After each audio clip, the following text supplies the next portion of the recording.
안녕하십니까. 행복한 아침 이재용입니다. 안녕하세요. 정예인입니다. 새로운 한 주가 시작됐습니다. 오늘은 12월 29일 월요일이고요. 이번 주는 연도가 바뀌는 그런 주입니다. 하루하루가 참 아쉽고 소중하고 그렇습니다. 지난 크리스마스 때 아마 파티하고 이런 분들 많이 계실 거예요. 크리스마스 때 케이크 사잖아요. 네. 근데 그게 남으면 그 보관하기가, 그죠? 맞습니다. 사실 그 자리에서 케이크 하나를 다 먹으면 좋겠지만 아마 절반 정도는 냉장고에 보관하시는 분들 많으실 텐데요. 상자째로 그대로 넣어두셨다면 주의를 하셔야겠습니다. 밀폐가 제대로 되지 않는다면 하루만 지나도 식중독균이 급격히 늘어서 케이크가 그야말로 세균 덩어리가 될 수 있다고 합니다. 그걸 이렇게 잘라 드시지만 요즘에는 포크 들고 그냥 이렇게 막 드시는 분들. 맞아요. 네. 그럼 그 침 묻은 자리 있잖아요.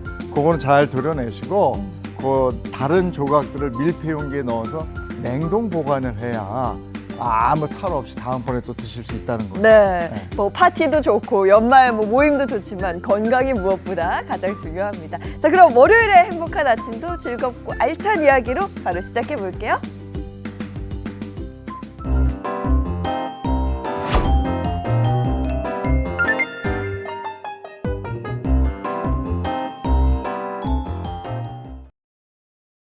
자, 오늘 월요일 어떤 소식이 들어와 있을까요? 모닝픽부터 시작하겠습니다. 손석구 평론가와 함께합니다. 어서 오세요. 안녕하세요. 안녕하세요. 네, 첫 번째 모닝픽 어떤 겁니까? 네, 첫 번째 모닝픽은 유종애미 거둘까입니다. 네, 2025년 국내 증시가 유종의미를 거둘 수 있을까 궁금한데요. 먼저 지난주 좀 흐름부터 살펴볼까요? 네, 지난주 국내 증시는 산타랠리에 대한 기대감 속에서 전반적으로 강세를 보였습니다.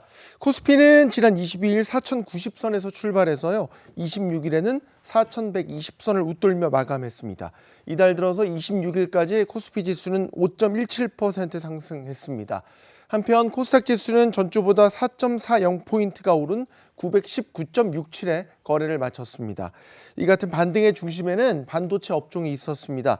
지난주 마지막 거래일인 26일에 삼성전자가 11만 7천 원을 기록하며 사상 최고가를 경신했고요. SK하이닉스도 동반 강세를 나타내면서 지수 상승과 함께 전반적인 시장의 분위기를 이끄는 데 성공했습니다. 환율 관련해서도 투자 심리를 되돌리는데 영향을 미쳤다고 볼 수가 있겠죠. 네, 그렇습니다. 1,480원대를 웃돌던 원달러 환율이 지난 24일에 정부의 구두 개입 이후 1,440원대까지 떨어졌습니다. 26일엔 또 국민연금의 전략적 환해지 추진 소식까지 더해지면서 장중에는 1,420원대까지 내려가기도 했는데요. 이런 환율 안정 흐름 속에서 외국인 자금도 다시 국내 증시로 유입되는 모습이었습니다. 실제로 외국인은 코스피 시장에서 나흘 연속 순매수를 기록했습니다. 자, 그렇다면 이번 주에는 특히 어떤 부분을 주의 깊게 봐야 할까요? 네, 이번 주는 2025년 증시가 유종의미를 거둘 수 있을지, 또 2026년 증시는 힘차게 출발할 수 있을지를 가늠하는 한 주가 될 것 같습니다. 앞서 말씀드린 것처럼 코스피가 강세를 보이고 있지만 시장에서는 여전히 저평가됐다는 분석이 나오고 있는데요.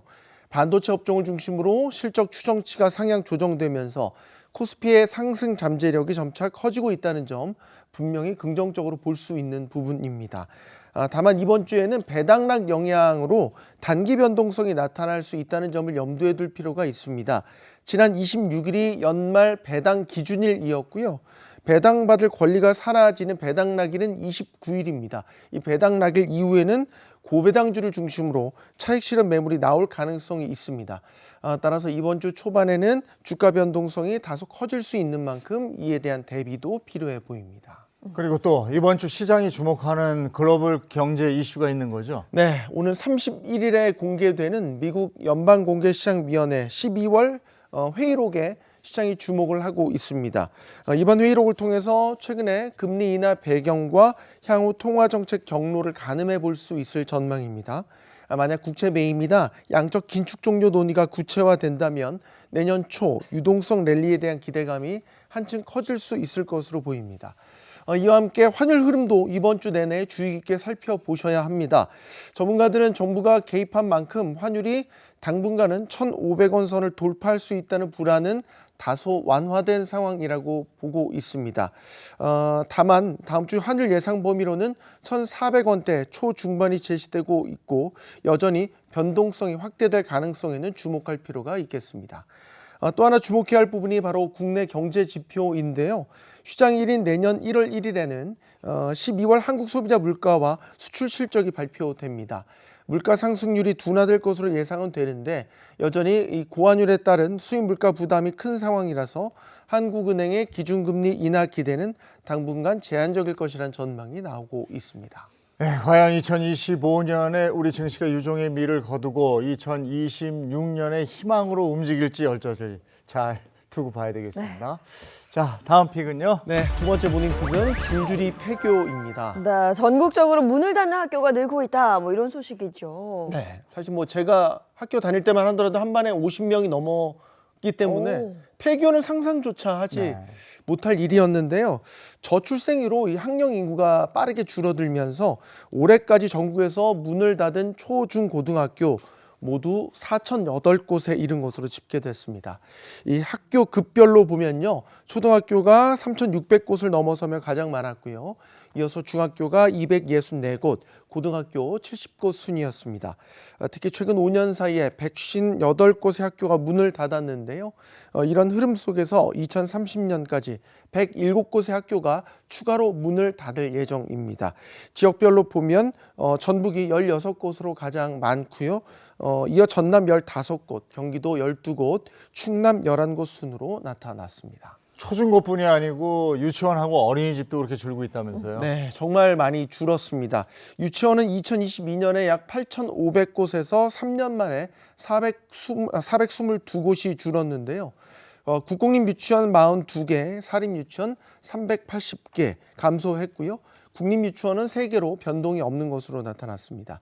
어린이집은 올해 10월 기준으로 지난해 말보다 약 1,300곳이나 줄었습니다. 3년 전인 2022년과 비교하면 4,800곳이 넘는 어린이집이 사라진 셈입니다. 이렇게 전국에서 폐교가 이어지는 가운데 이미 문을 닫은 학교들의 활용 문제도 함께 지적되고 있습니다. 지금까지 폐교된 4,008곳 가운데 2,600여 곳은 매각이 됐고요. 500여 곳은 대부됐고 460여 곳은 자체 활용 중에 있는데요. 나머지 376곳은 미활용 상태로 남아 있고요. 이 중에서 266곳은 10년 이상, 특히 30년 이상 넘게 방치된 학교도 82곳에 이르는 것으로 확인됐습니다.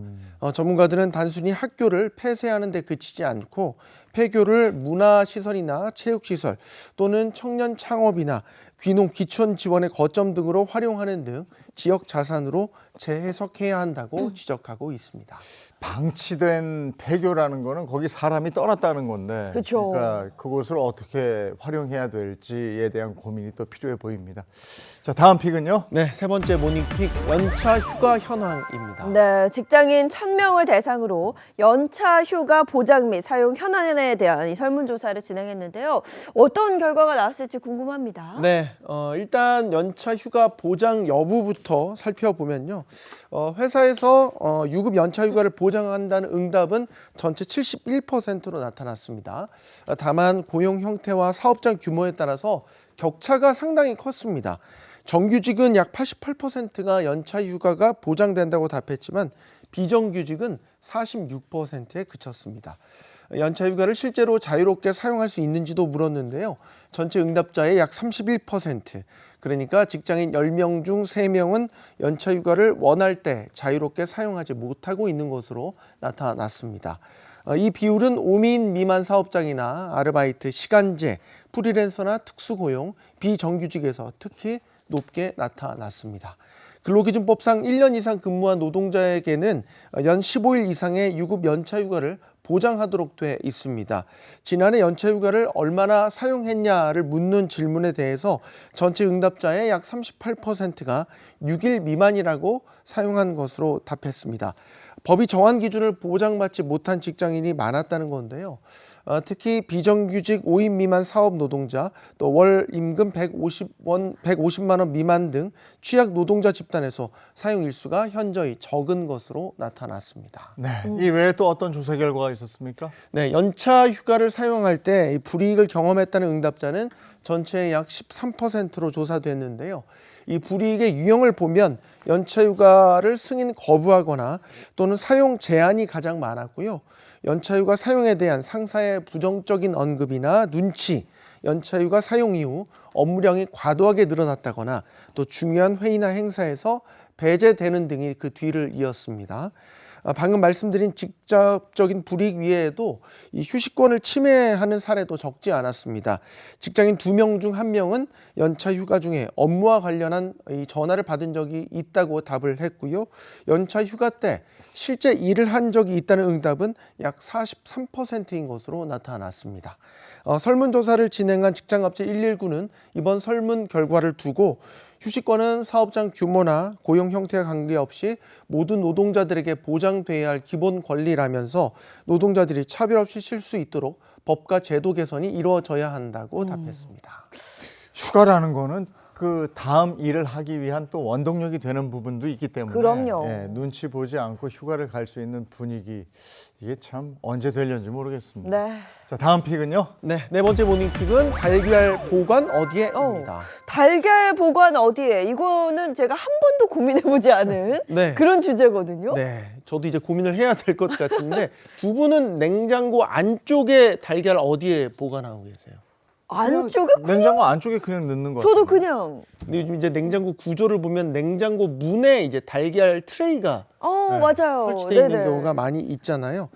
전문가들은 이런 달걀 습관이 건강을 위협할 수 있다고 지적하고 있습니다. 그 냉장고 문에 달걀을 두면 문을 여닫는 순간에 온도가 급격하게 변하게 되고요.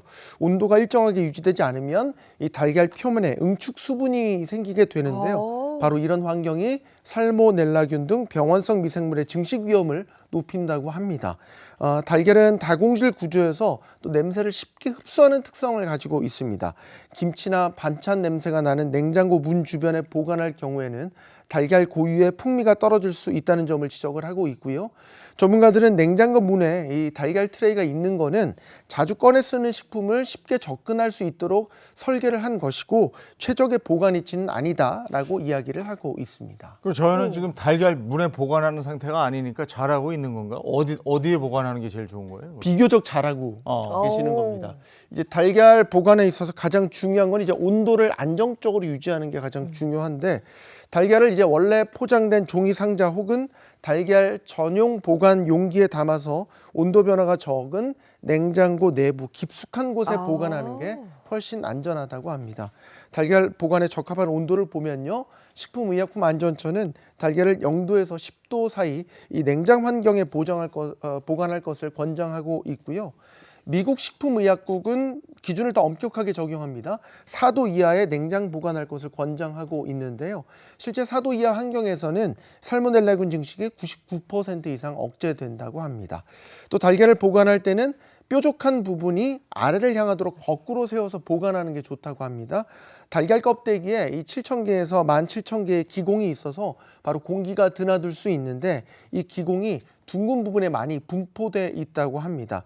그래서 달걀의 둥근 부분을 위로 향하게 해서 보관을 해야 신선함을 오래 유지하는 데 도움이 될 수 있다고 합니다. 예, 달걀 자주 드시는데 이거 건강하게 드시려면 잘 지켜야 되겠습니다. 네, 네. 네, 오늘 모닝픽 여기까지 하겠습니다. 손석구 평론가와 함께했습니다. 고맙습니다. 고맙습니다. 고맙습니다.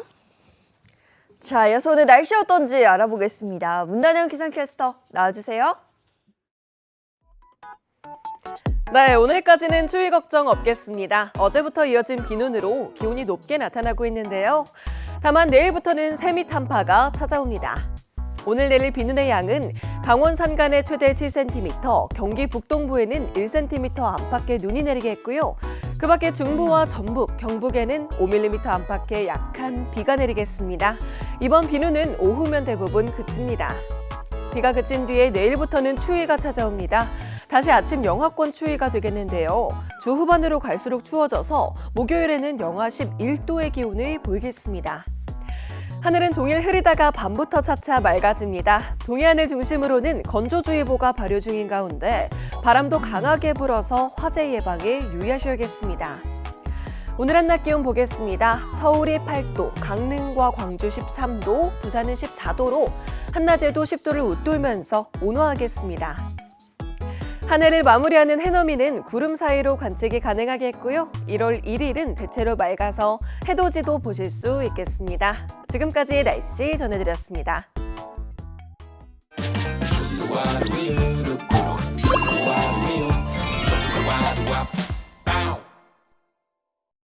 튀김 요리 하다 보면 왜 기름 많이 쓰고 남잖아요. 네. 근데 이게 그냥 버리기엔 아까운 자원이라고 그래요. 네, 그렇습니다. 사용하고 남은 폐식용유를 모으면 항공유나 바이오 디젤로 재활용될 수 있다고 하는데요.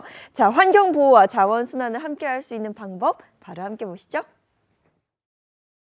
기름에 튀기면 신발도 맛있다 라는 이야기가 있듯 어떤 음식이든 기름에 한번 볶고 튀기면 맛이 좋아지죠. 그런 만큼 요리에 사용되는 식용유량도 계속 늘어나고 있는데요. 대부분 업소에서는 사용하고 남은 식용유를 따로 모아 수거하지만 가정에서 자주 해먹는 국물 요리나 볶음 요리에서 나오는 기름은 그대로 하수구로 흘러들어가는 경우가 대부분입니다. 배출된 폐유나 기름 성분들은 배수관을 막히게 하고 시간이 지나면 악취와 함께 심각한 환경오염의 원인이 되기도 하는데요. 그렇다면 이런 기름 성분들은 어떻게 처리해야 할까요? 함께 알아봅니다. 경기도 고양시의 한 가정을 찾았는데요. 튀김이나 볶음 요리를 좋아하는 식구들 때문에 거의 매일 식용유를 사용한다는 정희 씨. 오늘도 후라이팬에 기름이 잔뜩 남았습니다. 집에서 튀김 종류나 이런 거 해먹고 기름이 많이 나올 때는 아파트에 비치되어 있는 폐식용유 통이 있거든요. 보통 이제 거기다 갖다 버리고 나머지는 키친타올로 닦아서 설거지를 하는 편이죠. 평소에도 환경 문제에 관심이 많아 먹고 남은 기름이나 국물 등을 어떻게 처리할까 고민도 많이 해봤지만 국물의 경우는 달리 뾰족한 수가 없는 게 문제인데요. 생각은 하죠. 아무래도 환경 때문에 버리면서도 늘 찝찝하긴 한데 기름기 있는 국물은 방법이 없잖아요. 근데 찜찜하긴 하지만 그냥 싱크대에 흘려버리고 있어요. 한 조사에 따르면 국내 폐식용유 배출량은 약 10만 톤. 공장이나 식당에서 나오는 폐식용유는 판매가 가능해 수거율이 높지만 가정에서 나오는 폐식용유 등은 상당 부분이 제대로 수거되지 않는 게 현실인데요. 우리가 가정에서 요리를 할 때 식용유를 사용하고 또 고기를 구워 먹지 않습니까? 삼겹살에 소고기 같은 걸 구워 먹으면 동물성 기름이 발생하지 않습니까? 그런 것을 하수구에 버리면은 그 기름이 뭉쳐가지고 하수관을 막습니다. 또 소형 식당이 많이 모이는 지역에서는 그 기름 같은 게 많이 발생하지 않겠습니까? 그런 것이 하수관관을 막아가지고 물이 역류되는 경우도 있고 또 그것이 부패해서 악취가 나는 경우도 있습니다. 예를 들면 지금 아파트 단지나 주민센터 같은 데 수거통이 있습니다. 거기에 모으면은 바이오 디젤 원료 같은 걸로 좀 사용하고 있고 또 동물성 기름 같은 경우도 정제해서 비누 원료라든지 그것도 바이오 디젤 원료로 쓸 수도 있고 또 뭐 사료 원료로도 쓸 수가 있습니다. 수거된 폐식용유는 정제 과정을 거쳐 여러 산업에서 유용하게 쓰이는 연료나 에너지, 그리고 비누, 유지 제품, 비료 사료 등으로 재활용되고 있다는데요. 정제해서 바이오 디젤을 생산을 합니다. 또 항공유를 제조해서 지금 석유로 만드는 거 대신 쓸 수도 있고 또 우리 보일러에서 석유 계통에 대신 쓸 수도 있습니다. 폐식용유하고 폐동물성 유지는 그 바이오매스라고 해서 동식물 유래이기 때문에 그것은 온실가스 배출로 카운트를 안 합니다. 그래서 이제 그것을 사용한 경우는 그만큼 온실가스가 감축된 걸로 산정이 되기 때문에 그 사용량을 계속적으로 늘려가고 있고 앞으로 수요는 더 늘어날 걸로 생각이 됩니다. 최근에는 폐식용유가 일상 속 폐기물이 아닌 순환자원으로 인정도 받았는데요. 회수 방식에 대한 고민이 필요한 시점. 그런데 환경보호와 자원순환 두 마리 토끼를 잡을 수 있는 방법이 있다고 합니다. 젊은이들 사이에서 케이크 맛집으로 소문난 곳인데요. 먹음직스러운 케이크가 시선을 사로잡네요. 소문난 가게라 케이크 만들 때 사용되는 생크림 양도 어마어마한데요. 과연 이 기름 성분들 어떻게 처리할지 궁금합니다. 저희가 생크림이 유지병 함량이 높잖아요. 그래서 겨울 같은 경우는 온도가 낮아요. 그러면은 차가워지니까 생크림의 기름이 좀 응고되는 경향도 있고, 관은 좁고 그게 막혀버리면 저희 작업에도 차질이 생기고 사람을 불러야 되는 경우도 생기고 뭐 비용적인 부분도 발생할 수 있는 거라서 이렇게 설치를 해서 사용하고 있어요. 바로 유수 분리기라는 장치인데요. 싱크대 아래 쉽게 설치가 가능한 데다 물과 기름을 분리해 하수구 막힘이나 악취 걱정을 없애줍니다. 제가 설거지를 하게 되면 일차적으로 개수대에서 찌꺼기를 걸러주는데, 그거보다 더 작거나 그런 거는 더 여기 유수분리기에서 걸러주고요. 그다음에 기름이랑 물이랑 분리를 또 시켜줘요. 그러면 기름은 저희가 따로 버릴 수 있고, 뭐 그냥 분리된 물은 그냥 자연스럽게 보낼 수 있어요. 한마디로 물과 기름의 비중 차이를 이용해 기름은 배출구로 분리되고 물은 하수도로 흘러가는 방식입니다. 이 유수 분리기를 만든 기업을 직접 찾아가 더 자세한 설명을 들어보았는데요. 지금 이렇게 보시다시피 이렇게 자동 유수 분리기만 설치하면 깨끗한 물과 기름을 자동으로 분리해 줍니다. 여기가 이제 설거지한다 생각하고 기름을 이 정도만 부어볼게요. 여기 보이시죠? 기름이 쭉 자동으로 나오게 됩니다. 이렇게 기름을 걸러내면 여러 가지 이점이 있다는데요.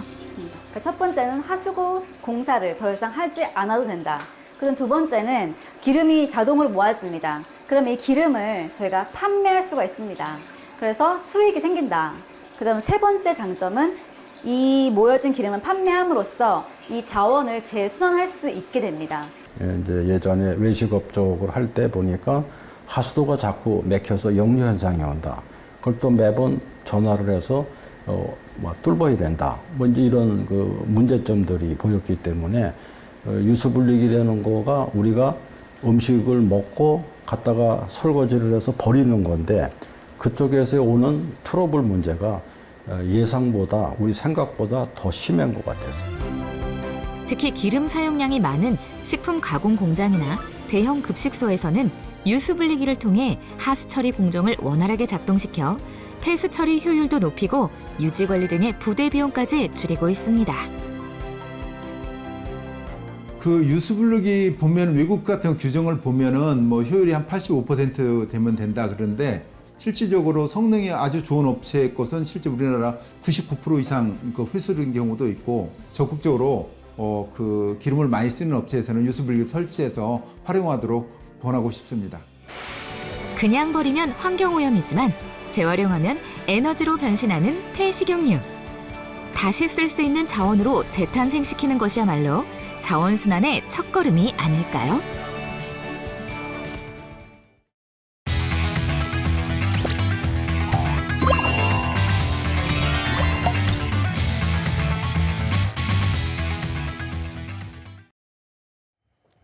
행복한 아침 함께하고 계신 지금 시각이 7시 53분을 향해 가고 있습니다. 이번에는 우리 주변에서 일어나는 사건, 사고를 법의 관점으로 풀어보는 그 법이 알고 싶다 진행하겠습니다. 월요일의 고민 해결사 방송인 박수림 씨, 장진택 자동차 전문기자, 이호선 상담심리 전문가 모셨습니다. 어서 오세요. 반갑습니다. 네, 반갑습니다. 자, 그리고 이번엔 월요일의 법률 해결사죠. 강성신 변호사, 임재 변호사 함께합니다. 반갑습니다. 안녕하세요.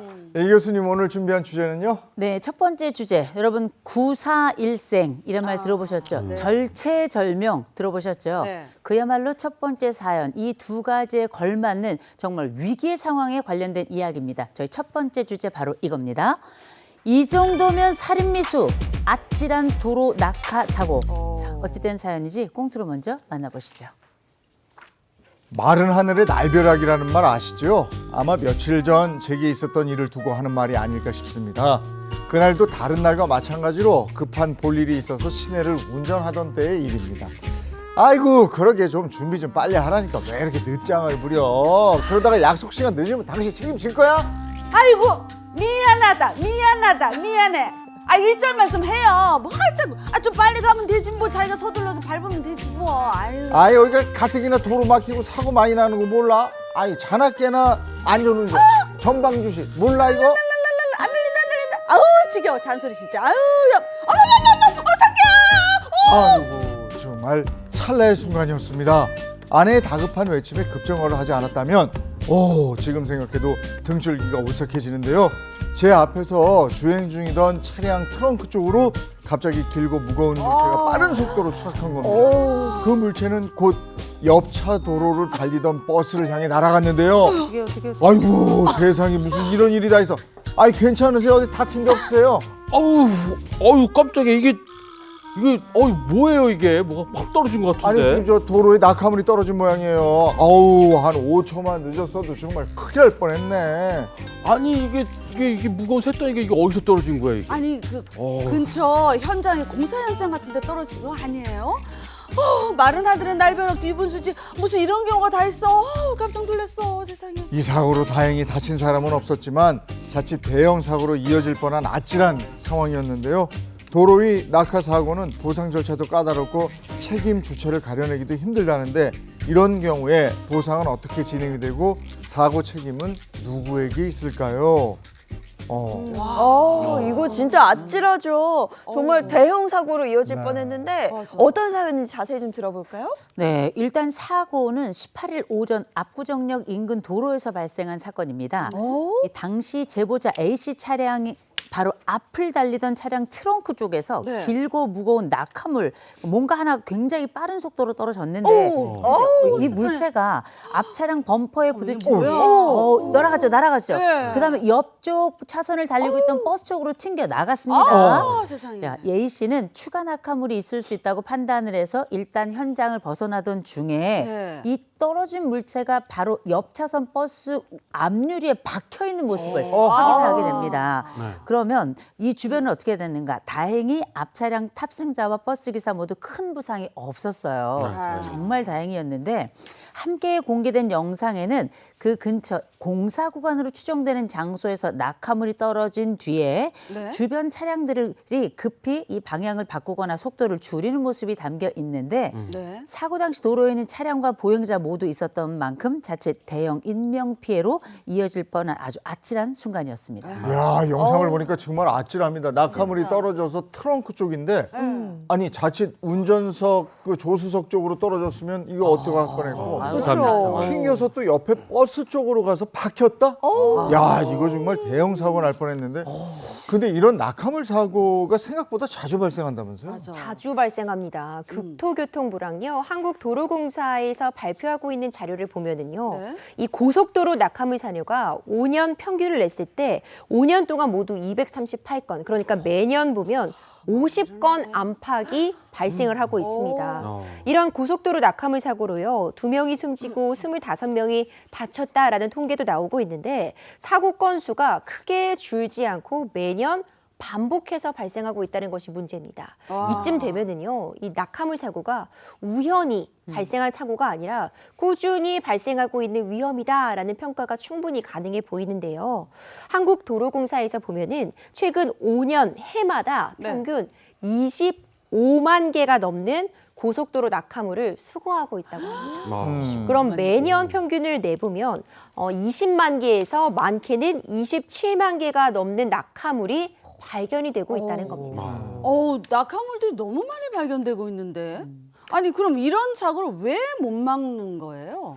그렇죠. 사실 낙하물로 인한 교통사고 건수도요, 해마다 평균 40건 이상 발생하고 있습니다. 그러니까 낙하물 때문에 실제로 교통사고로 이어지는 그런 건수도 상당하다라는 평가가 가능한데 사실 국도까지 포함하면 실제로 발생하는 교통사고 건수는 훨씬 더 늘 것이다, 이렇게 얘기가 나오고 있습니다. 일단 준비된 영상이 있는데요. 영상부터 함께 보시죠. 네. 짐칸엔 쇠사슬과 쇠막대기가 고정되지 않은 채 방치되어 있습니다. 차가 덜컹덜컹하면 이게 걸친단 말이에요. 형님은 이거 안 떨어진다 하더라도 이게 차가 안 돼요. 도로에 떨어지면 무게가 되잖아요, 사장님.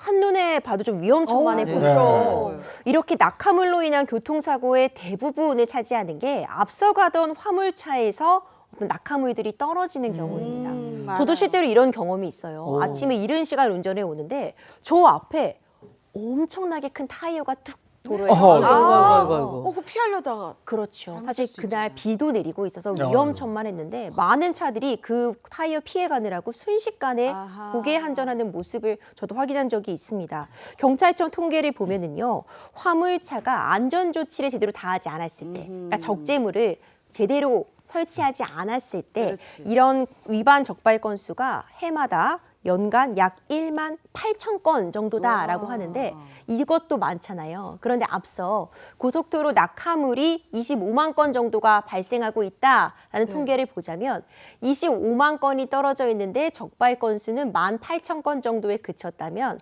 적발되는 비율이 7% 정도다라는 겁니다.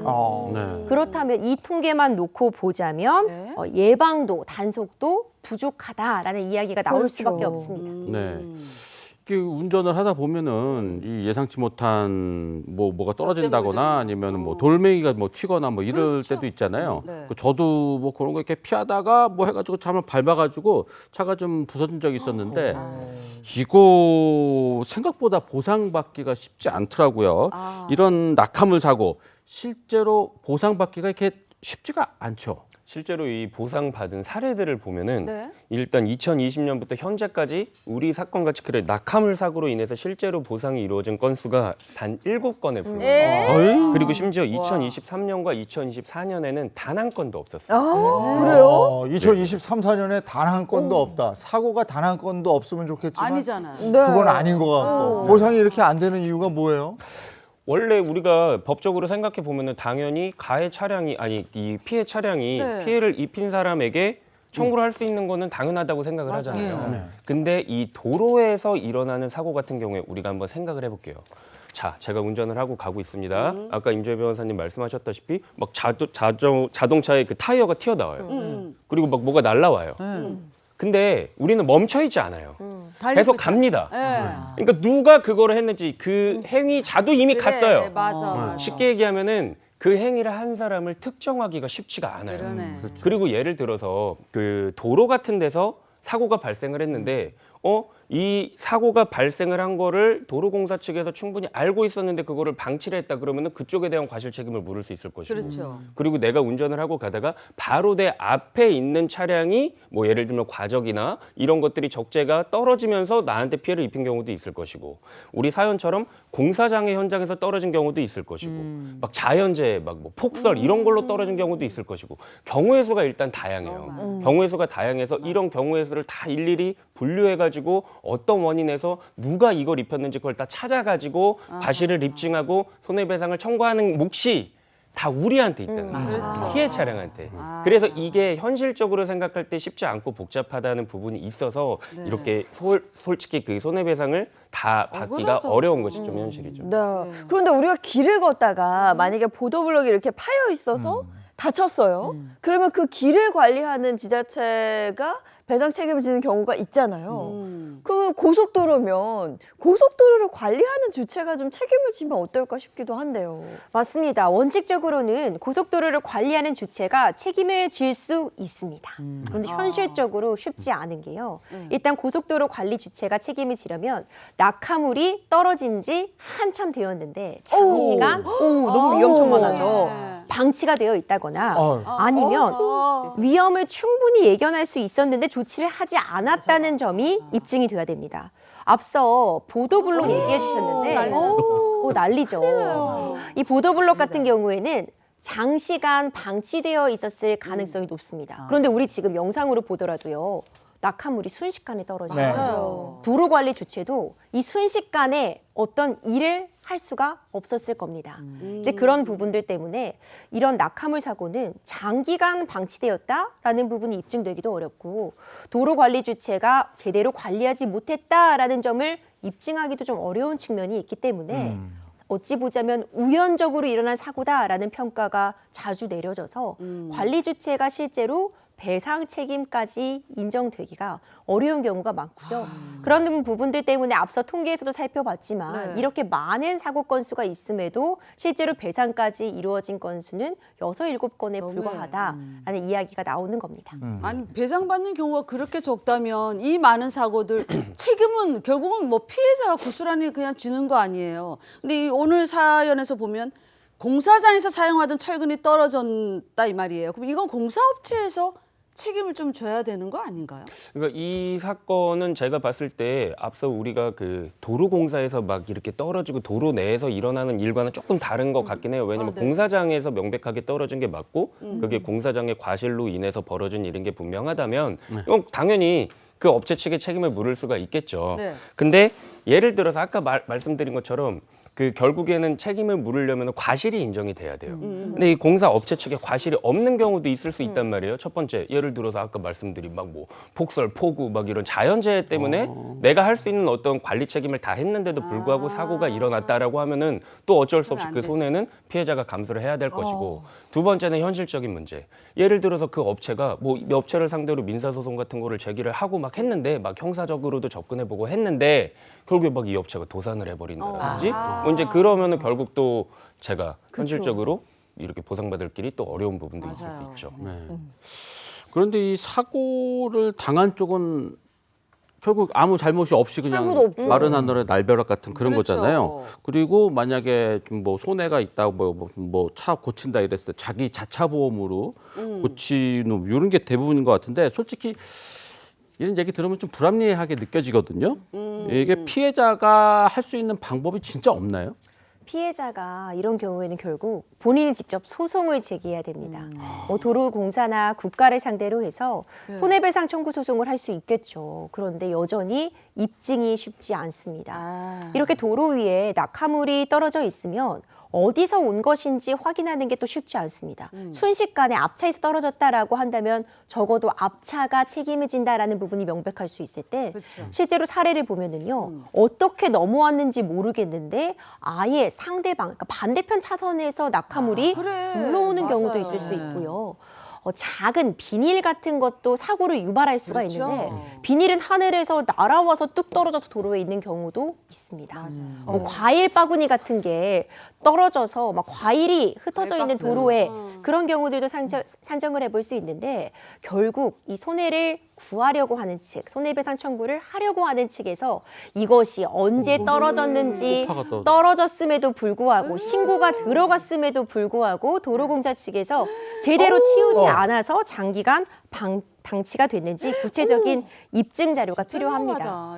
손해배상이 인정된 사례도 실제로 존재를 해요. 그런데 그런 사례 같은 경우에는 낙하물 신고가 이미 있었는데 도로를 관리하는 주체가 장기간 방치한 경우, 이미 신고가 됐음에도 방치해서 추가 사고로 이어진 경우에는 손해배상 책임이 인정되는 사례도 있는데, 결국 입증 자료, 이 블랙박스 자료라던가 언제 떨어졌는지, 누구로부터 이 사고가 유발됐는지를 입증할 책임을 부담하기 때문에 소송으로 가도 쉽지 않은 것이 현실입니다.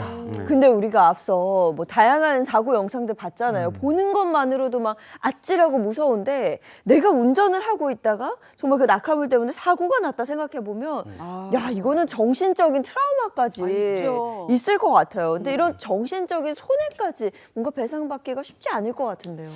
왜 쉽지 않을까요? 우리가 저런 사고로 인해서 당하는 피해는 결국에는 차량의 파손이겠죠. 그러니까 물건이 파손된 거예요. 그러면 물건이 파손된 거는 좀 이렇게 원칙적인 손해배상 법리로 돌아가 보면 그 물건 값을 주면 되는 거예요. 그렇잖아요. 그러면 그게 손해가 회복된다고 본단 말이죠.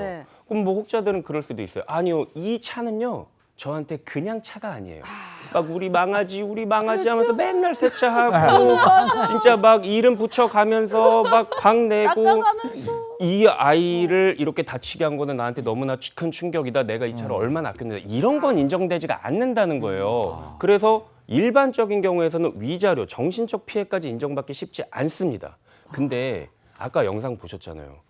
이런 장면이 저한테 만약에 온다면 저거 꿈에 무조건 나올 것 같거든요. 죽음으로 다가온다. 이건 진짜 트라우마 아닙니까? 이거는 나한테 이런 일이 언제 또 당할지도 모른다는 그런 압박감, 두려움이 늘 남아있지 않겠어요? 그런 경우를 인정을 한 사례가 나왔습니다. 이 사건에서도요, 제가 보니까 1심에서는 인정해주지 않았어요, 위자료를. 근데 항소심에 가서 위자료를 인정을 해줬거든요. 하급심 판례이긴 하지만. 그래서 제가 봤을 경우에 이러한 상황에 맞닥뜨리게 된다면 충분히 정신적 피해도 있을 거라고 보여지기 때문에 정신적 손해도 청구해 볼 수 있지 않을까, 이렇게 생각이 듭니다. 우리가 도로를 달리다 보면, 또 고속도로 특히 달리다 보면 대형 화물차들인데 줄을 좀 이렇게 우리가 보기에도 헐렁하게 메고 다니는 차들이 있으면 결박을 잘 그 뒤로 가기가 불안불안해요. 그래서 옆으로 이렇게 쓱 빠져서 가기도 하는데 실제로 이런 화물차 사고가 좀 있다면서요.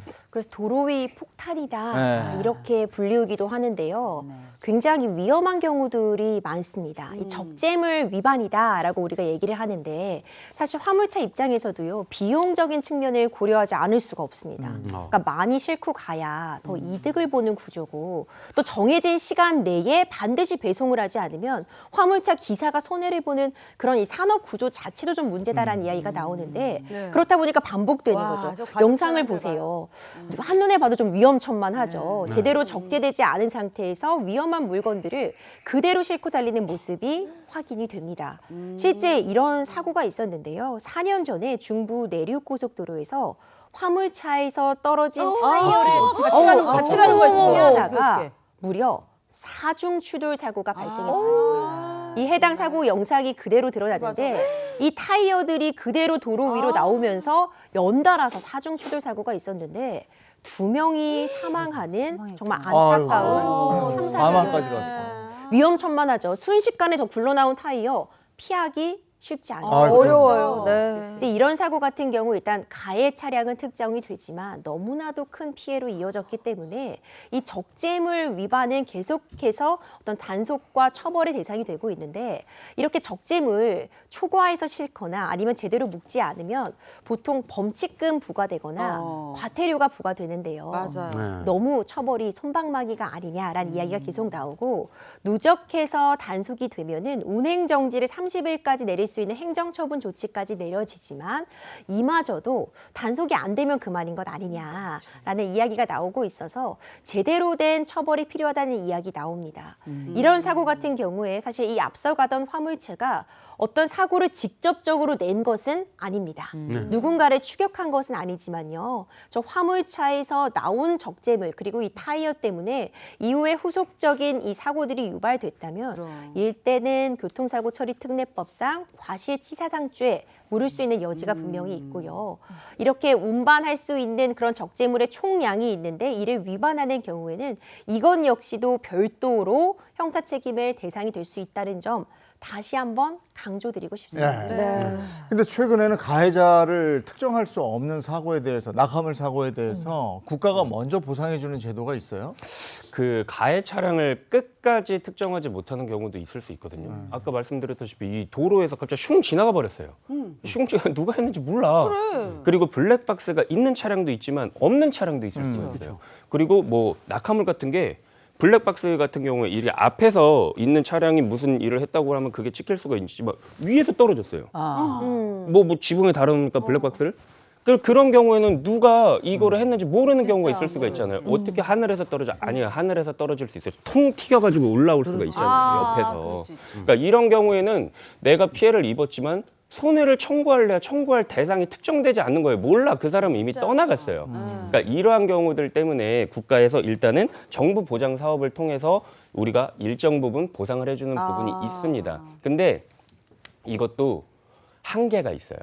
예를 들어서 인적 피해와 물적 피해 두 가지 다 있을 수가 있잖아요. 근데 일단은 인적 피해만 보상을 해줍니다. 그래서 사망 사고의 경우에는 1억 5천만 원 이하, 그리고 부상 사고의 경우에는 3천만 원 이하, 그리고 후유 장애의 경우에도 1억 5천만 원 이하에서 보상을 받을 수는 있지만 아까 말씀드린 것처럼 내 차가 이로 인해서 막 전손이 일어났다라고 해도 이 제도를 통해서는 전혀 사실 보상받을 수가 없기 때문에 아까 말씀드렸던 그 문제로 다시 돌아가게 되는 것이죠. 네.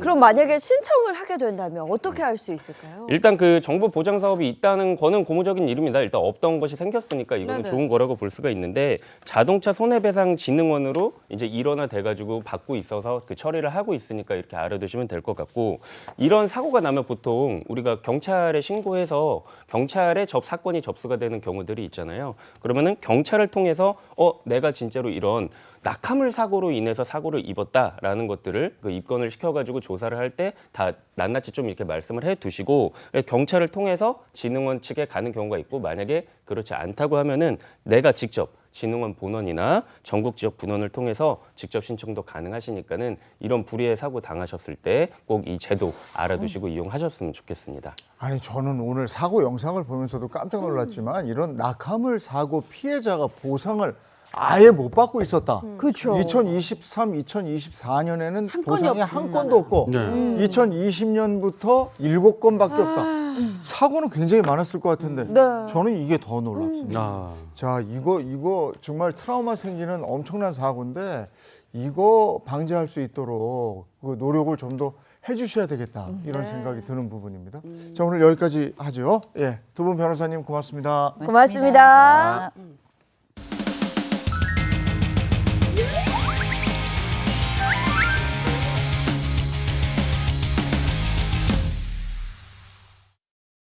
네, 마음의 가면을 벗고 진짜 나를 만나는 시간입니다. 2호선의 복면 상담소. 오늘은 어떤 얘기를 나눌까요? 자, 남자는 하늘, 여자는 땅 이런 말이 뭐 당연하게 통하던 시대가 있었죠. 이제는 많이 달라졌다고는 하지만 오늘 사연을 보내주신 분은요 여전히 그 가부장적인 틀 안에서 굉장히 힘들게 일상을 견디고 계시다고 하는데요. 자, 오늘 복면 상담소 주제 바로 이겁니다. 자, 폭력적인 남편에서 벗어나고 싶어요. 과연 어떤 고민인지 영상부터 만나보시죠. 안녕하세요. 저는 70대 여성입니다. 제가 결혼 생활을 한 지가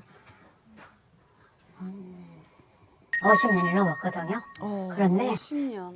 술만 먹으면 남편이 폭력을 써서 언행으로든지 몸으로든지 폭력을 많이 쓰는 편이라서 제가 힘이 들어요. 술만 안 먹으면 괜찮아. 술만 먹으다 가만 조정이 심한 거예요. 막 폭력도 하고 뭐 집어 던지기도 하고 언제 뭐 갈수록 더한 것 같은 거예요. 더하고 내가 무슨 말만 했다 하면 소리를 빡 질러가지고 폭력 쓸라 그러고 너 가만히 안 놔둔다 그러고 그러고 막 의자 같은 거 집어 던지고 다른 사람들은 남편을 보고 호인이라고 그래요. 제가 나쁘다고 그러지. 집에서 바가지 박박 거린다. 현관물만 들고 왔다 하면은 그때부터 이제 욕이 나오고 사람 불안하게 만들고 힘들게 하죠. 어떨 때는 오늘은 좀 그냥 있어보자 하는데도 술을 먹고 오잖아요. 그럼 나도 가슴이 두근두근 해서 안 돼. 그러면은 불안해서. 장롱 속에 들어가야 돼. 장롱 속에. 어머. 그래서 이제 한참 들어가 있으면 이리저리 찾다가 없잖아요. 없으면은 자기 방에 들어가서 자는 것 같아. 그래서 자는 걸 확인하면은 내가 나와서 이제 뭐 잠을 자고 이런 식의 연속이었었어요. 아, 내가 이거 잘못 결혼했구나. 이런 걸 했지만은 애가 있으니까 어떻게 해요? 애가 연년생으로 둘이 됐는데 내가 저 애들을 놔두고 가면은 누가 봐주며 저 애들이 애미가 없이 학교에 가면은 얼마나 서름을 받을까 이런 걸 생각해 봤어요. 법원까지 갔었어요. 갔는데 그 3개월 유효 기간이 있잖아요. 그때 나를 죽일 것 같아요. 그래서 못했어요. 그때부터는 제가 이혼을 포기를 했지요. 해도 안 될 것 같아서. 밖에서는 그렇게 남들한테 잘하고 하면서 왜 나한테만 그럴까? 이런 상태에서 내가 어떻게 사는 게 현명할 것인가? 그냥 이대로 꾹 참고 살아야 될지 그걸 좀 묻고 싶어요. 그러니까 술 안 마시는 상태에서는 괜찮다가 술 마시면 짐승보다 못한 사람이 되는 거예요. 아유. 근데 유독 아내한테 그런다는 건데 굉장히 폭력적이 된다는 건데 이거 도대체 왜 이러는 걸까요? 일단 먼저 이 남편 지금 뭐 하는 사람입니까? 지금 보니 아내가 70이 넘었으면 남편도 그 어슷 비슷하거나 더 나이가 많을 수도 있을 텐데 지금 50년 넘는 결혼 생활 동안 지금 뭐 하는 겁니까? 자식들 지금 뭐 하는 거예요? 예, 엄마가 지금 이런 방식으로 폭행을 당하고 있는데 이미 크다못해 늙어간 자식들이 있을 텐데 맞아요. 지금 이 상황이 뭔지 저는 정말 물어보고 싶고요. 근데 이제 분명한 건 뭐냐면 이렇게 나이 들어서도 여전히 술 마시면 폭행을 일삼거나 폭언을 일삼는 사람들이 있습니다. 근데 재밌는 게 집 안과 집 밖이 다른 경우들이 꽤 있죠. 네. 인간은 다 누울 자리를 보고 다리를 뻗습니다. 밖에 나가서는 하지 않던 사람들이 집에만 들어오면은 갑자기 버튼을 하나 딱 풀르는 순간 그때 다른 사람으로 돌변하는 경우들이 많이 있는데 네. 이 사람 역시 술을 마셔서가 아니라 술을 마셔도 집 밖에서 내가 해야 될 행동과 집 안에서 해야 될 행동을 구분할 수 있다는 거예요. 그리고 그 특정인이 보통 정해져 있습니다. 나의 분풀이 대상. 나의 화풀이 대상, 나의 모든 속상함과 내가 가지고 있는 수치심과 이 모든 것들을 한 사람에게 어떤 사람이냐 나를 용서하는 그 사람이죠. 내가 지배할 수 있는 그 사람. 이 사람에게 지배하는 경우들이 많이 있는데 이거는 일종의 제가 볼 때 50년 세월이다. 이건 이미 습관을 넘어서 이건 의도라고 볼 수 있고요. 그리고 지금 뭐 기억을 못해서 술김에 그리고 뭐 용서를 해줘서 이 모든 것들을 다 통과하더라도 이 사람이 지금 이 나이 먹고 이 행동을 한다 나이의 문제가 아니라 이건 굉장히 심각한 가정폭력이라는 거 먼저 말씀드립니다. 아, 지금 사연자분의 남편 같은 경우는 밖에서는 굉장히 호인이에요. 근데 집에만 유독 집에만 특히나 아내한테는 폭군으로 변한다 이거예요.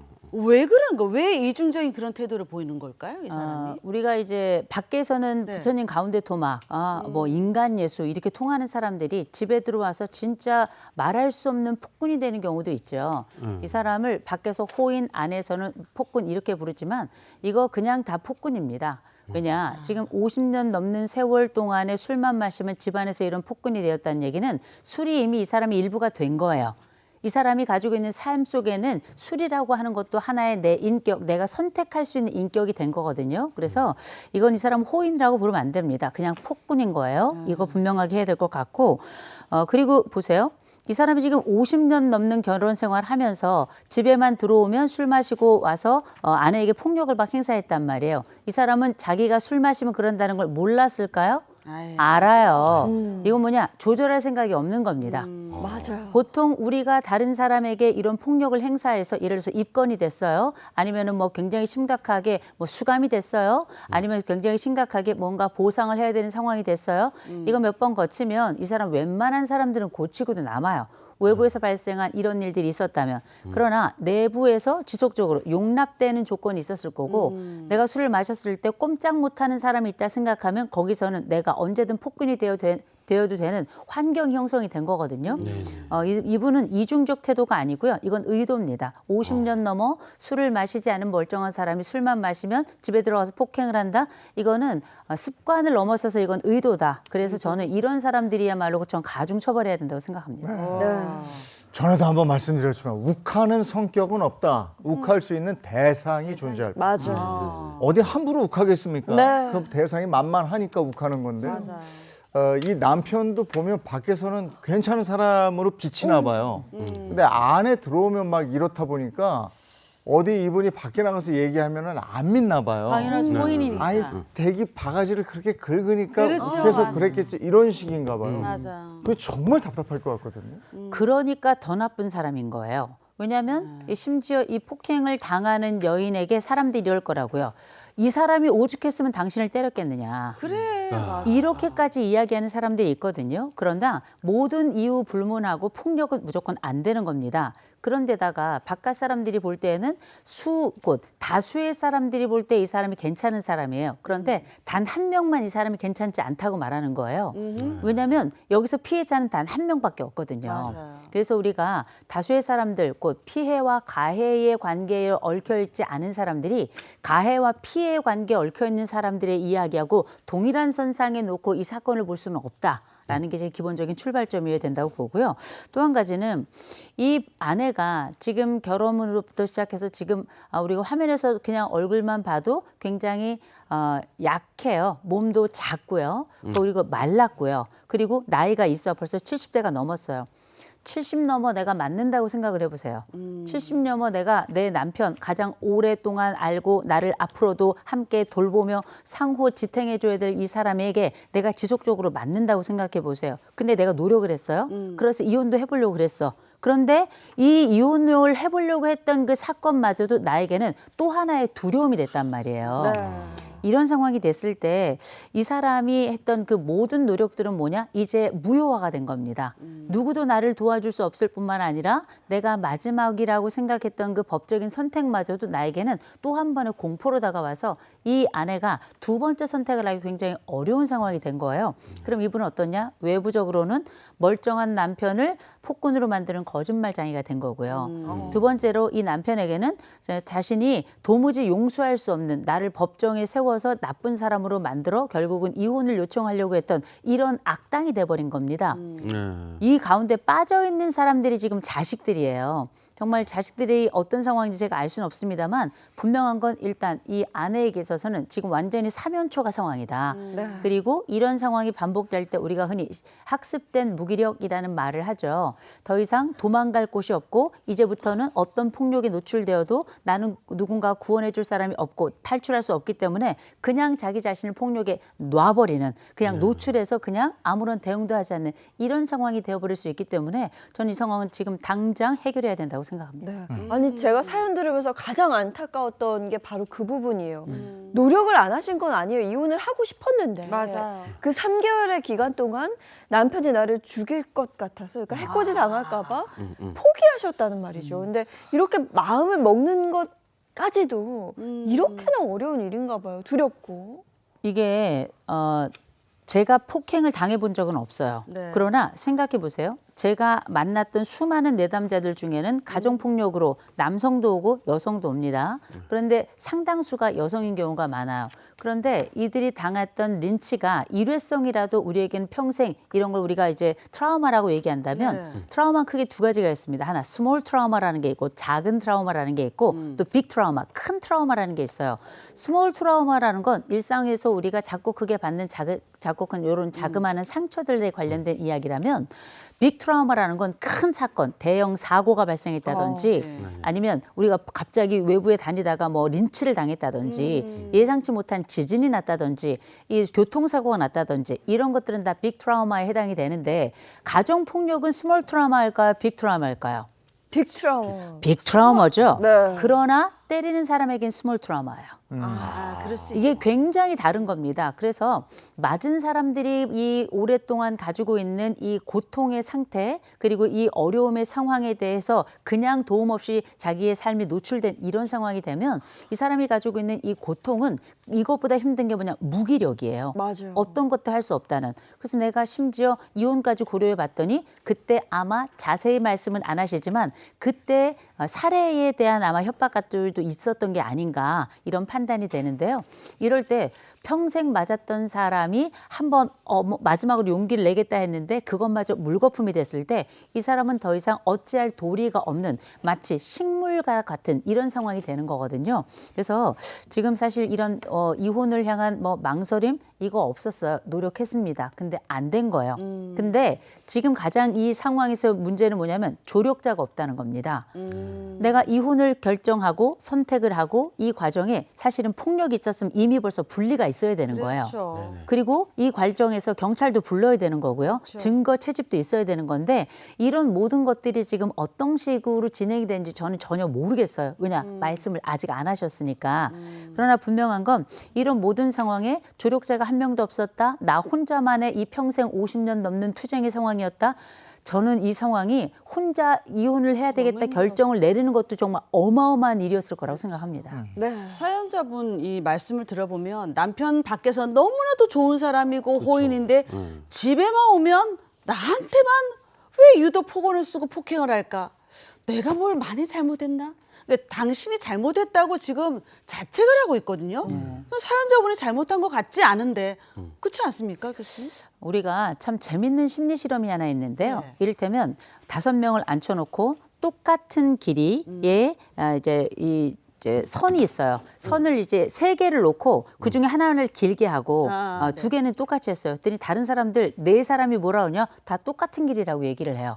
그러면 마지막 사람은 이게 똑같은 길인가? 분명히 아닌데 헷갈리게 되는 상황이 오거든요. 네네. 그러면 외부 사람들이 다 이 사람 호인 좋은 사람이라고 말을 해요. 그리고 누구도 내 말을 믿지 않아. 그래, 나중에 생각하는 거예요. 혹시 내가 내 잘못이 문제가 내가? 있는데 내가 이걸 잘못 판단했나?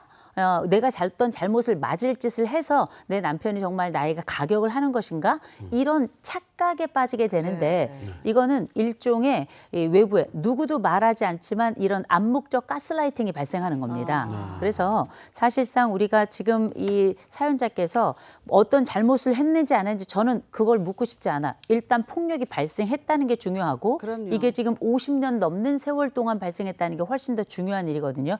이거는 지금 당장 멈추셔야 되고 이유가 무엇인지 물을 필요도 없습니다. 이건 어떤 수단과 방법을 가려서라도 이 결혼은 저는 끝내야 된다고 생각해요. 지금 공포의 대상이 된 거잖아요. 술 마시고 밖에서 들어오는 인기척만 느껴도 아까 뭐 장롱 속에 숨었다고 내 몸을 피해야 된다. 그래서 나를 지켜야 된다. 이런 생각을 하고 얼마나 사람이 위축되고 공포를 느끼는 거예요. 지금 이 아내의 심리 상태는 어떨까요? 여러분 보세요. 이 지금 그 사연자가 70이 넘었어요. 70이면 어떤 분은 걷기도 힘들어요. 그런데 술을 마시고 들어오는 남편을 피해서 다급히 장롱 속에 들어가서 다리를 웅크려야 되는 거예요. 옷들 사이에 내가 보이지 않도록. 남편이 그 장롱을 보아도 내가 들키지 않도록 모든 곳을 다 동원해서 몸을 작게 말아서 그 장롱 속에 들어가 있을 거예요. 이게 무슨 일입니까? 새장 속의 새도 이거보다는 넓어요.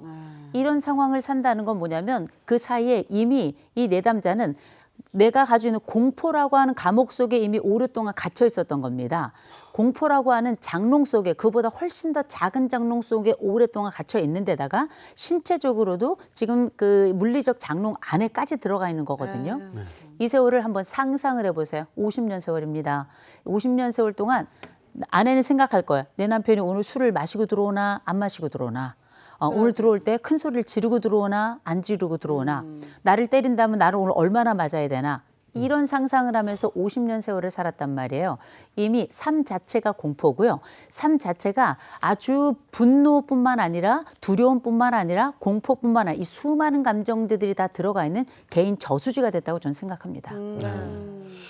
이게 참 안 좋은 술버릇 때문에 이런 일이 생기는 것 같은데 이 술버릇은 사실 좀 개 못 준다. 뭐 이런 얘기 있잖아요. 고치기가 정말 힘든데 이 고착화된 이 술버릇 요거를 고칠 수 있는 방법이 있을까요? 고치지 마세요. 이 남편을 술버릇을 고칠 생각을 하지 마시고 그냥 이건 갈라서는 게 맞습니다. 이 남자 왜 술버릇이 고쳐지겠어요?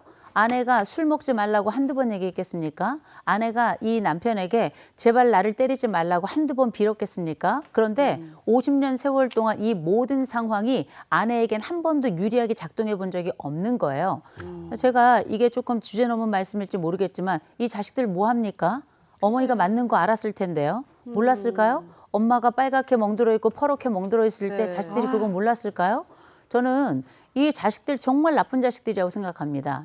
이미 크다 못해 늙어가서 다들 개인적인 일가를 이루고 있을 텐데 그 모든 순간에 그 자녀들도 아마 공포스러웠을 거예요. 근데 왜 엄마만 남겨놓고 가요? 이건 말이 안 되지 않습니까? 제가 자식이었으면 전 이미 엄마 아버지를 강제로라도 이혼을 시켰을 거예요. 지금 이 모든 상황에 본인들은 자유로워졌을 줄 모르겠고 또 본인들이 볼 땐 아버지가 밖에서 호인이니까 엄마가 우리가 알지 못하는 어떤 잘못을 했을 수도 있겠지라고 생각을 한다 하더라도 폭력은 폭력인 겁니다. 그럼요. 아버지는 폭군인 거고요.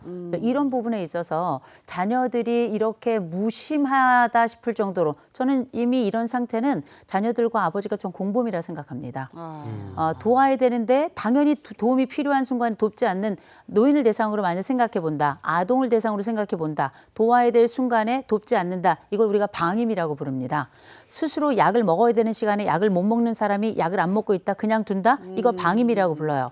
도움이 필요한 순간에 도움이 필요한 줄 알면서도 그냥 그걸 둔다? 이건 100% 폭력에 동참하는 것과 다름이 없습니다. 이거 자녀들이 적극적으로 돕지 못한다면 우리 사연자 이번에 마침 이거 사연 주셨잖아요. 네. 이거는 혼자 해결하지 마시고 이건 해바라기 센터 같은 데 먼저 연락하셔가지고 분리부터 네네. 시작하셔야 됩니다. 네. 근데 그 전에 뭐 하셔야 되냐? 증거 채집부터 하셔야 돼요. 녹음을 하든지 녹화를 하든지 그렇죠. 뭐든지 그리고 뭐 예를 들어서 남편이 또 어떻게 뭐 때리건 뭘 어떻게 했다 그러면 무조건 병원에 가셔 진단서도 떼시고요. 그렇죠. 이렇게 그럼요. 하셔야 됩니다. 그리고 주변에 가까운 사람들의 진술들 다 녹음이나 이런 걸로 받아 두셔야 되고요. 대신 남편 몰래 하셔야 됩니다. 이게 굉장히 중요해요. 네. 교수님께서 갈라서는 게 맞다 이렇게 이야기를 해주셔서 제 속이 다 시원한데 근데 이게 참고 사는 게 마냥 현명한 건 아니거든요. 그렇죠, 교수님? 아, 그럼요. 아니 어떻게 참습니까? 매일 날아오는 주먹을 어떻게 참아요? 여러분 이 내담자가 젊어도 고통스러운 일이죠. 말할 수 없이 70이 넘었습니다. 가만히만 있어도 아플 나이예요. 평생에 받았던 그 심리적인 오그라든 상태와 이 육체적인 고통을 우리가 고려를 해본다면 사실상 상상하지 못하는 이 사람은 지금 지옥에 사는 겁니다. 둘만이 아는 지옥. 남편이 들어오는 순간 시작되는 바로 그 지옥에 사는 거거든요. 이 지옥 속에 살고 있는 사람에게 왜 당신은 피하지 않았습니까? 왜 당신은 그 자리에 계속 머물러 있었습니까? 왜 도움을 청하지 않았습니까? 이렇게 말씀하시는 분들이 계신데 폭력과 그리고 이 위압의 크기가 클 때는 내가 112를 누르는 것도 공포스러운 분들이 있어요. 이걸 우리가 사실상 이 공포 속에서 50년 세월을 살았다는 건 마치 옛날에 우리가 수많은 그 심리 실험들 중에 강아지 도피 회피 실험이라는 게 있습니다. 이쪽 두 개의 칸을 두고 A라는 쪽에 전기 자극을 주면 B로 도망가요. 그렇죠. B로는 자극이 도망갔을 때 B에도 또 자극을 주죠. 그럼 얘는 A로 가지도 못하고 B로 가지도 못하고 이렇게 아이의 한쪽에서 구석에서 낑낑대요. 나중에 A라는 쪽에 전기를 흘려보내지 않는데도 불구하고 숨어서 움직임을 갖지 못합니다. 이걸 우리가 학습된 무기력의 전형적인 실험 사례로 들어요. 이분은 이미 학습된 무기력의 그 전형적인 사례 속에 들어와 있는 거고요. 그리고 이미 자식들이 돕지 않은 상태잖아요. 그러면 자식들은 앞으로도 돕지 못할 가능성이 굉장히 높습니다. 왜냐? 이미 이건 우리 일이 아니라고 생각하기 때문이고 우리는 이미 탈출했기 때문에 안전하다고 느끼기 때문에 그냥 이분들이 사시던 대로 사시고 우리에게 피해만 오지 않으면 된다고 생각할 가능성이 높거든요. 네네. 그래서 이거는 무조건 기관의 도움을 받으셔야 됩니다. 그리고 기관의 도움을 받을 때에도 이렇게 폭력이 심하고 장기적일 경우에는 분리 조치가 먼저거든요. 분리할 수 있도록 도와달라고 하시면 이 상황에서 반드시 분리 조치 가능하니까 그거 꼭 기억하시기 바랍니다. 네. 근데 이혼을 하기 위해서 혹시 공포를 좀 극복할 수 있는 방법이 있다면 어떤 게 있을까요? 이혼을 하기 위해서 공포를 극복할 수 있는 방법은 일단 분리가 돼야 돼요. 이 남편하고 떨어져 있어야 되잖아요. 같은 집에서 이혼을 한번 신청했다가 아마 이 집에서는 다른 사람들이 알지 못하는 지옥과 같은 지옥보다 더 지옥이 있었을 겁니다. 그래서 지금 정말 마지막 용기를 내서 오늘 사연자로 나오신 거거든요. 제일 먼저 기관 도움 받으시고 무조건 혼자 해결하시면 안 됩니다. 이건 100% 기관 도움 받아서 이혼 가능한 사례예요. 그런 이혼 받으시고 무엇보다 이혼한 다음에 이 남편 찾아올 수 있어요. 그래서 접근 금지 신청도 다 동시다발적으로 하셔야 됩니다. 그리고 남편 다가오죠. 무조건 신고하세요. 남편이 조금이라도 무조건 신고하시기 바랍니다. 이 남자 정신 차려도 또 해코지할 수 있는 사람이에요. 꼭 기억하시고 무엇보다 다른 보호자가 있다면 자식 말고요. 다른 보호자가 있을 때 그 보호자랑 꼭 같이 계셨으면 좋겠습니다. 그래야 이 남자가 함부로 못해요. 이 댁은 폭력이 만성화된 집인데 왜 결혼하고 보니 이 남편이 안 그러다가 폭력을 행사했어. 이 초기에 바로 그냥 아주 냉정하게 해야 되는 거죠. 그럼요. 네. 그거는 100%입니다. 첫 번째 폭력이 발생했을 때 이 초기 처벌이라는 게 제일 중요한 거예요. 쉽게 용서한다 이런 걸 값싼 용서라고 부르는 겁니다. 다시금 폭력을 유발할 수 있는 상황을 또 구축하는 거기 때문에 첫 번째 폭력이 발생했다. 이건 무조건 신고부터 들어가셔야 돼요. 네. 오늘 여기까지 하겠습니다. 고맙습니다. 고맙습니다. 네, 2025년이 얼마 남지 않았습니다. 오늘 날씨 어떨지 궁금한데요. 문단영 기상캐스터 나와주세요.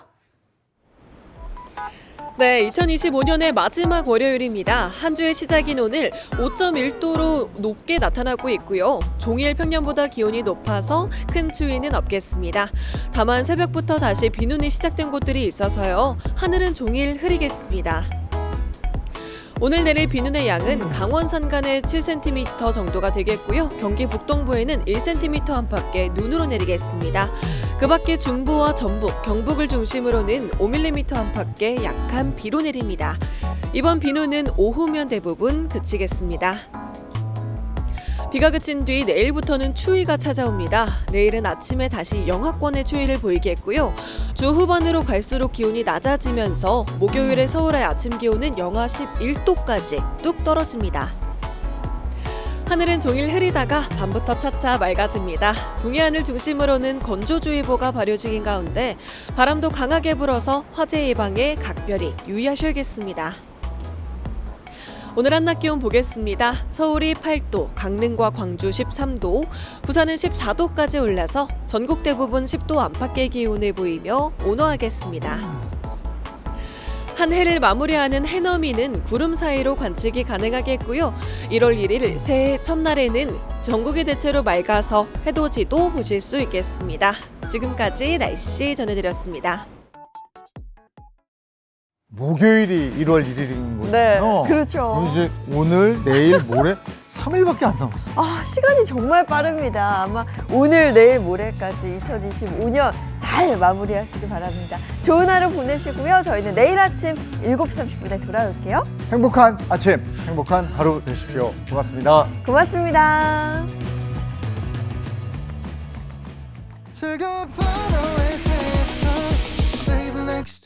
Channel A